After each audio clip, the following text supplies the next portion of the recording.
Equinox.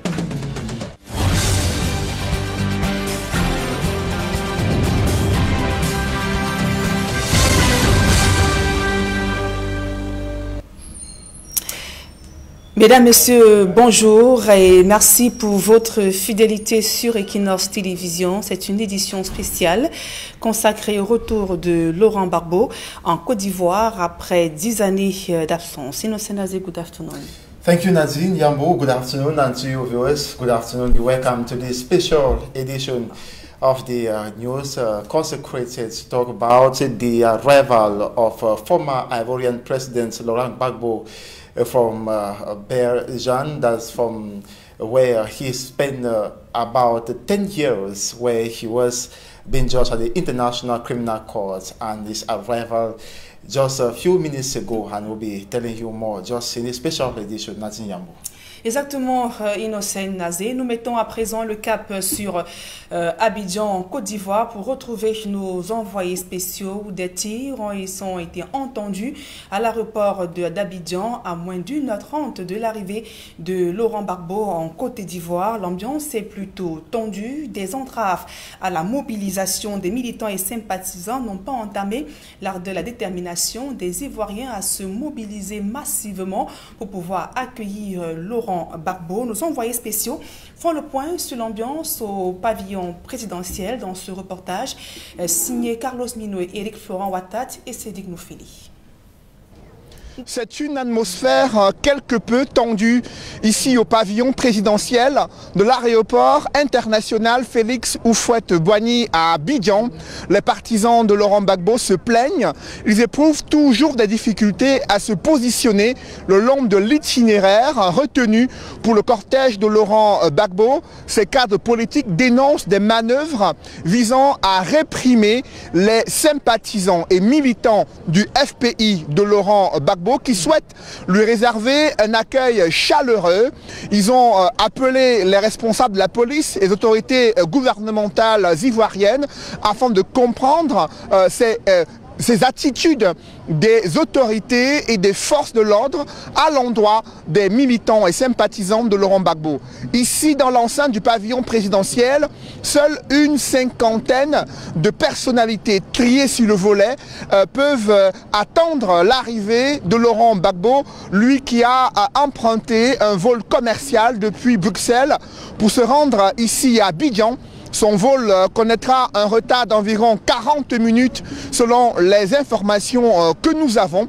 Et dans la délégation officielle restreinte qui l'attend ici au pavillon présidentiel, il y a la célèbre artiste musicienne Aïcha Koné. Elle est chef d'une délégation de femmes parties des 4 coins de la Côte d'Ivoire pour venir célébrer le retour de l'un de leurs fils, l'ancien président Laurent Gbagbo. Autorité traditionnelle également présente ici au pavillon présidentiel, et toujours des inquiétudes sur l'organisation de ce retour de Laurent Gbagbo, son statut d'ancien dirigeant qui n'est pas vraiment pris en compte selon les inquiétudes de ses partisans. Néanmoins, ils restent optimistes et ils attendent l'arrivée de leur chef, celui qui est considéré comme une pièce maîtresse de la réconciliation en Côte d'Ivoire.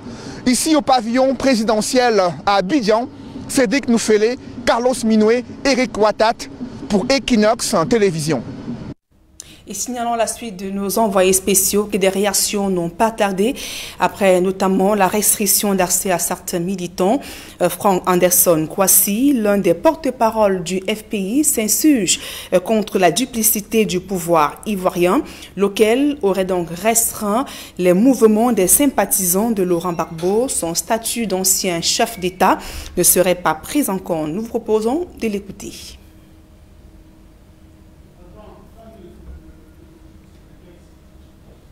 Suivons donc cette réaction de l'un des porte-parole, notamment du FPI, qui s'insurge contre la duplicité du pouvoir ivoirien, notamment lequel aurait restreint les mouvements des sympathisants de Laurent Gbagbo. Nous l'écoutons.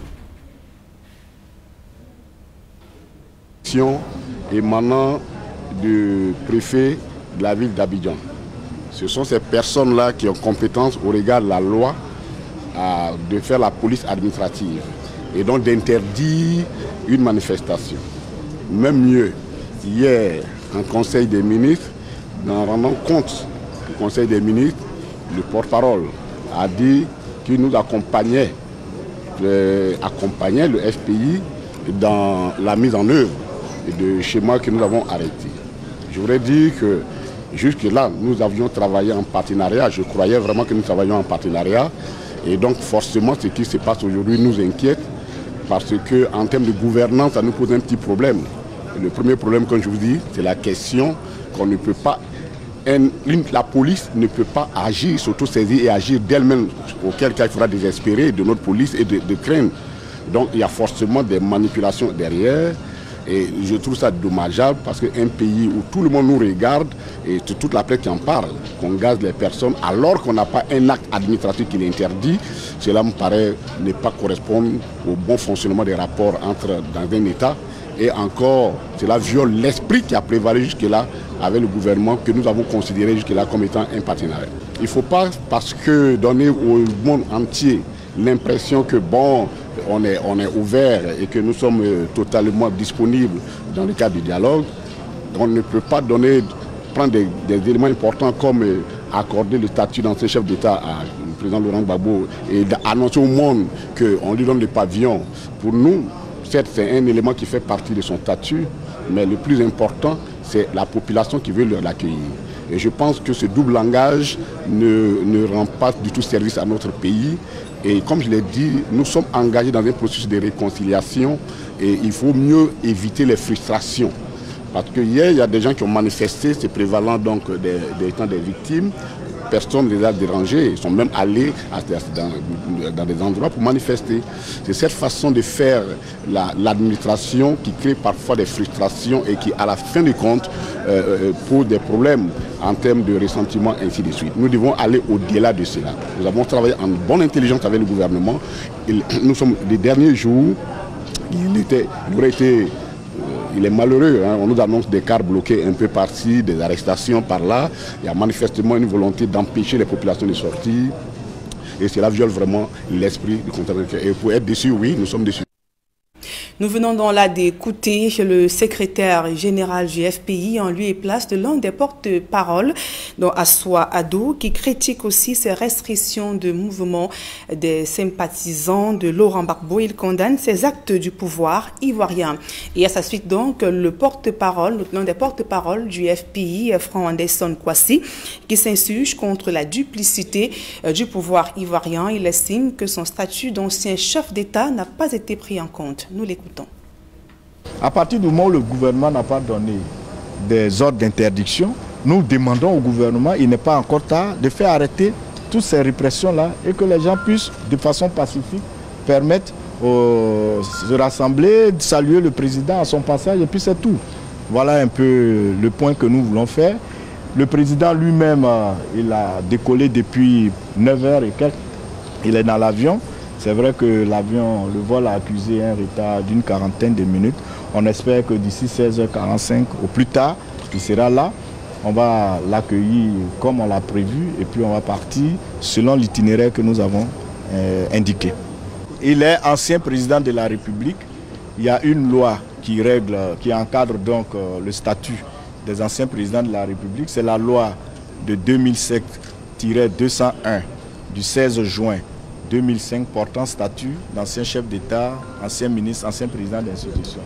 Le président Ouattara lui-même, le 7 avril dernier, au cours du Conseil des ministres, a indiqué que le gouvernement prendrait toutes les dispositions pour que M. Laurent Gbagbo, en tant qu'ancien chef d'État, puisse rentrer dans ses droits prévus par la loi, en tant qu'ancien chef d'État. Donc pour nous, sur cette question, il n'y a pas de problème. On a négocié depuis plusieurs mois, depuis plusieurs semaines avec le gouvernement sur ces questions-là. Il y a eu des acquis. Il y a d'autres points qui restent à régler, mais quoi qu'il en soit, les choses s'obtiennent progressivement. Donc nous pensons que l'arrivée du président Laurent Gbagbo devrait donc être encadrée par cette loi, y compris l'action gouvernementale qui voudrait pouvoir nous accompagner dans cela.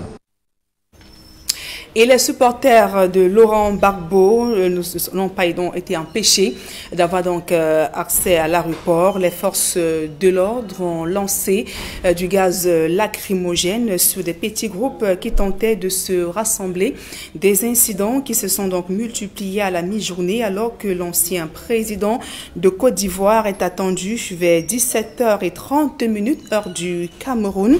Les forces de l'ordre ont instauré un périmètre de sécurité autour de l'aéroport. Les voyageurs, la centaine de personnes habilitées donc à entrer à l'aéroport sont les seuls à pouvoir y prendre place. Et il faut également préciser que autour du pavillon présidentiel, la sécurité est renforcée, comme vous pouvez le voir sur ces images qui nous parviennent donc de nos envoyés spéciaux à Abidjan.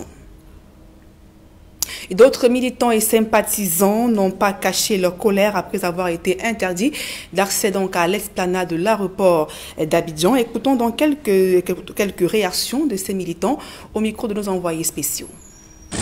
Bon, ce matin, nous, à 5h, là, nos filles, les reçues le mouvement 2 millions de feux pour Gbagbo. Elles sont venues à 5h à l'espace à Kwaba pour pouvoir prendre les places. Elles ont été frappées. Nous avons les images dans nos WhatsApp. Elles ont été frappées matin, dispersées. Des femmes qui n'ont pas d'âme sont venues accueillir les présidents. Le président Alassane, il dit des choses et puis dans le secret, ce n'est pas des conflits qu'on nous donne. Nous-mêmes, le comité accueil, quand nous voit ça, le comité accueil, comme on voit le comité d'organisation, là, normalement, on n'avait pas besoin de nous faire arrêter à l'entrée. Mais des gendarmes, ils ont signalé nos convois qui étaient dont on se suivait, ils nous ont signalé. On nous fait attendre et ils prennent des téléphones, ils appellent pour attendre des consignes de qui, je ne sais pas. En fait, on a fait plus de 30 minutes. 30 minutes, le comité d'accueil, 30 minutes arrêté. Et les silences pourquoi il montre sa carte professionnelle même là, c'est pas le problème. On a fait plus de 30 minutes qu'on puisse nous laisser entrer pour venir jusque-là. Mais dans quel cas de conciliation il parle le président madame? Et ça, c'est rien de parvenir de dire publiquement aux gens, oui, le président Gbagbo vient au pavillon présidentiel, tout et tout, mais son comité, et que le comité d'organisation n'est pas accueilli et empêché de rentrer, il faut des consignes d'abord, des trucs, je ne sais pas, dans quel pays nous sommes. Franchement, il faut que ça s'arrête. Parce que le président Gbagbo ne vient pas en guerre. Il vient en Côte d'Ivoire, il vient pour la paix. Il vient pour la paix. Et les gens qui viennent l'accueillir ne sont pas armés. Donc normalement, la police devait encadrer tous ceux-là pour venir l'accueillir. C'est tout qu'on demande. Oui, l'arrivée a été mouvementée alors que toutes les dispositions avaient déjà été prises par les autorités et le comité opérationnel. À notre grand étonnement, ce matin, on constate que nos camarades sont gazés. On les empêche de se rassembler et d'avoir accès aux alentours même de l'aéroport. Et ça nous désole. Nous, en tant que membres du comité d'organisation, on va jouer notre rôle régalien, accueillir le président et puis suivre le circuit qui a été identifié pour la cause. Voilà. Donc c'est ça notre rôle. On accueille le président et puis on l'accompagne jusqu'au sujet selon les différentes étapes qui ont été identifiées. Voilà, c'est ce que nous allons faire. Des informations qui nous parviennent à l'instant de nos envoyés spéciaux en Côte d'Ivoire à Abidjan. On signale que des tirs se sont donc multipliés autour du pavillon de l'aéroport d'Abidjan en Côte d'Ivoire. Il faut donc préciser que des forces de l'ordre seraient donc en train de disperser la foule de jeunes de curieux venus donc pour pouvoir assister donc à l'arrivée de Laurent Gbagbo. Des tirs de gaz lacrymogènes de ce côté. C'est donc une ambiance tendue qui prévaut donc en ce moment du côté d'Abidjan où devrait donc atterrir Laurent Gbagbo d'ici 17h30 heure du Cameroun. Des jeunes et curieux massivement mobilisés du côté de l'aéroport d'Abidjan en Côte d'Ivoire. À présent, cette image sur notre petit écran, Simone Gbagbo.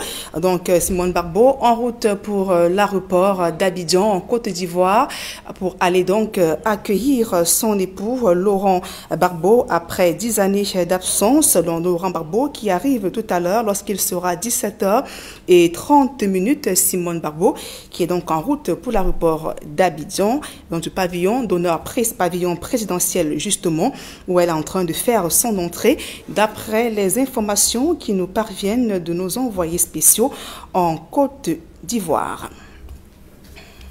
Également, toujours en Côte d'Ivoire, une autre image à suivre également sur Equinox Télévision. Le président Laurent Gbagbo qui survole en ce moment le Burkina Faso. Burkina Faso, dans moins d'une heure et 24 minutes, l'avion donc amorcera son atterrissage à l'aéroport Félix Houphouët-Boigny d'Abidjan en Côte d'Ivoire, où Laurent Gbagbo devait donc atterrir d'ici 17h30. Il faut donc préciser que c'est une ambiance tendue qui prévaut en ce moment du côté d'Abidjan en Côte d'Ivoire, où des tirs ont été entendus près de l'aéroport. Les forces de l'ordre qui font usage des gaz lacrymogènes pour pouvoir disperser les manifestants. Une foule de curieux venus donc, cette foule venue nombreuse pour pouvoir accueillir Laurent Gbagbo après 10 années d'absence en Côte d'Ivoire. À présent, la deuxième partie avec vous, Innocent Nazé. Thank you, Nadine Yambo. Of course, we are talking about the arrival of former Ivorian President Laurent Gbagbo. That will be at exactly 5:30 p.m. Cameroon time, and authorities have confirmed that the Brussels flight that is taken as a commercial flight to arrive the airport in Ivory Coast has to delay for 40 minutes, so he will be arriving at about 5:30 p.m.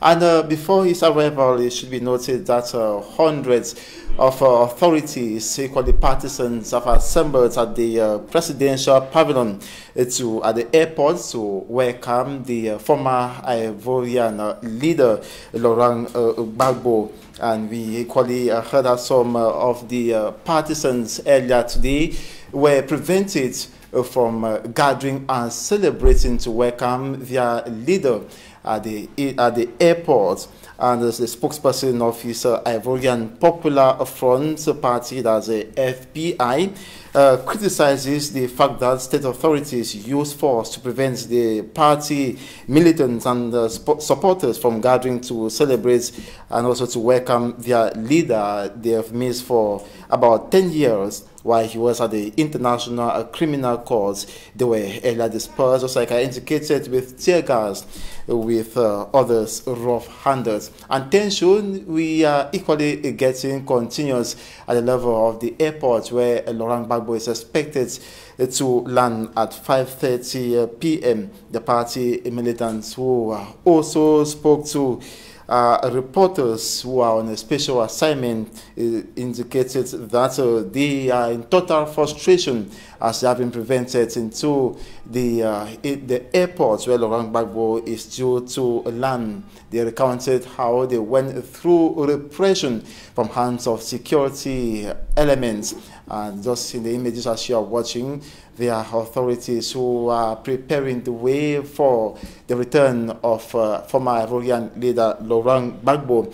And there was equally an image talking about Simone Gbagbo, the wife of the ex-Ivorian president, who was equally preparing to head to the airport to receive her husband that she, of course, missed for 10 years. Simone Gbagbo was being headed by another partisan. And just to indicate that Laurent Gbagbo has been out of the country, notably at the International Criminal Court, where he's been charged for crimes against humanity, alongside his youth leader Blair Goudé. They have been judged for about 10 years and later acquitted by the International Criminal Court. So the leading Ivorian president Alassane Ouattara had earlier announced that he will be returning to the country, and his return will see his own contribution to fight against the conflict that has been rocking Ivory Coast for several years. And just to indicate that Laurent Gbagbo has been the president of Ivory Coast for 10 years, that's until 2011.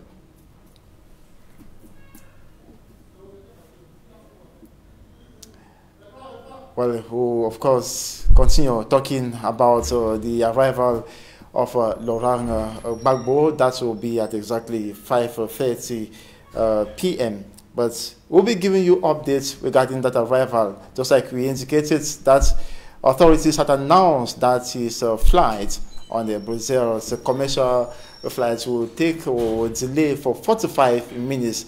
That will be above the previewed time, and he is expected to land in Ivory Coast at about 5:30 p.m. We have authorities who have gathered in their numbers partisans who are equally present, though majority of them youth have been passed away into the airport. That's a presidential pavilion at the airport from taking part in the celebration of their leader, Laurent Gbagbo, who has been away from the country for 10 years, while at the International Criminal Court for crimes against humanity. Now he has the opportunity to regain his country, to celebrate with his people and equally contribute to the progress, the security situation that has to be ameliorated in Ivory Coast. We'll be updating you more. Nadine Yambo.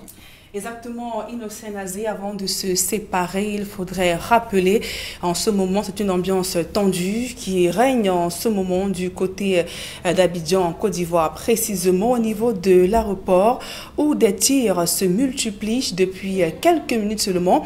Les forces de l'ordre qui sont en train de disperser des jeunes et foules curieux massés autour de l'aéroport pour pouvoir accueillir Laurent Gbagbo. Il faut préciser que ces supporters ont été donc empêchés d'avoir accès à l'aéroport.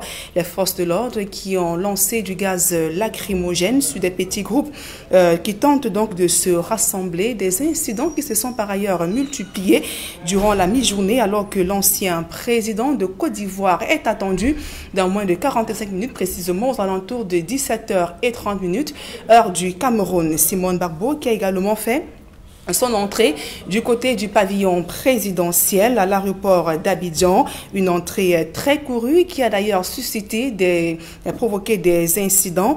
On signale également la présence de Pascal Affi Nguessan. Il faut donc préciser que Laurent Gbagbo arrivera lorsqu'il sera 17h30, heure du Cameroun. Mesdames et messieurs, merci pour votre aimable attention. Merci d'avoir suivi cette édition spéciale consacrée au retour de Laurent Gbagbo.